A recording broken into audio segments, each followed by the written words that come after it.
Bonjour. Ce jeudi 7 mars a lieu une nouvelle réunion de politique monétaire à la Banque centrale européenne. L'enjeu des décisions du Conseil des gouverneurs lors de cette réunion, c'est de clarifier quand et sous quelles conditions la BCE pourrait baisser ses taux directeurs. Les taux directeurs, ce sont les taux d'intérêt auxquels la BCE prête aux banques ou bien rémunère leurs dépôts.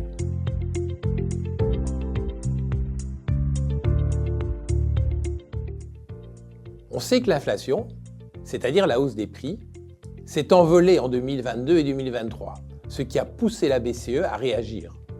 Depuis la mi-2022 jusqu'en septembre 2023, la BCE a procédé à 10 augmentations successives de ses taux directeurs. La hausse totale a été de 4,5%. Pourquoi une telle réaction? Lorsque l'inflation est trop forte, la Banque centrale augmente ses taux directeurs pour provoquer une hausse des taux d'intérêt sur les prêts des banques aux ménages et aux entreprises.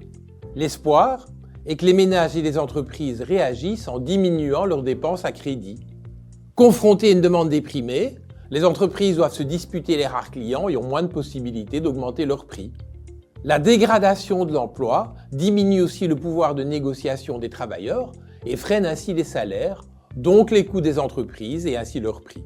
C'est ce qu'a entrepris la BCE, même si certaines critiques estiment que cette politique était peut-être moins appropriée dans ce cas-ci, vu que l'inflation était causée avant tout par l'envolée des prix de l'énergie, plutôt que par une surchauffe de la demande.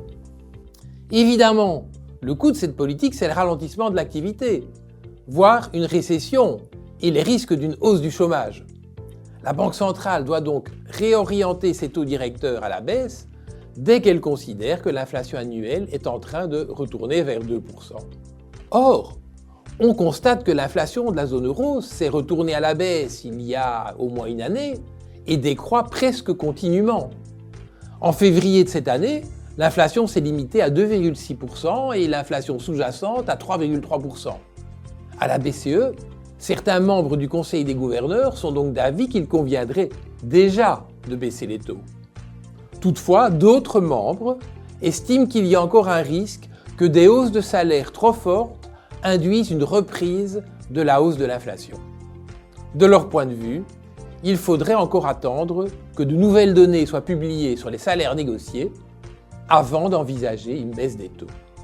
S'il est très plausible que les taux directeurs soient maintenus inchangés ce jeudi, la BCE pourrait donner quelques indications sur l'horizon d'une prochaine baisse.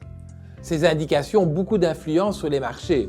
En décembre passé, les investisseurs financiers tablaient sur une baisse des taux intervenant assez tôt cette année. Ils se sont rendus compte ensuite qu'ils étaient un peu trop optimistes, ce qui a augmenté les taux d'intérêt exigés par les investisseurs sur toutes les maturités. Lors de la réunion précédente du 25 janvier, la BCE a encore douché les espoirs en affirmant qu'il était encore prématuré de parler d'une diminution des taux. Cela a encore induit une remontée des taux sur les marchés. La bonne nouvelle serait que la BCE admette maintenant qu'une baisse de ses taux directeurs serait déjà possible en juin, à condition que les données de salaire la rassurent.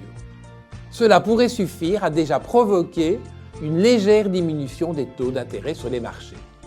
C'est le suspense avant cette réunion. Merci pour votre écoute. Nous espérons que cela a pu clarifier quelque peu cette problématique. À bientôt.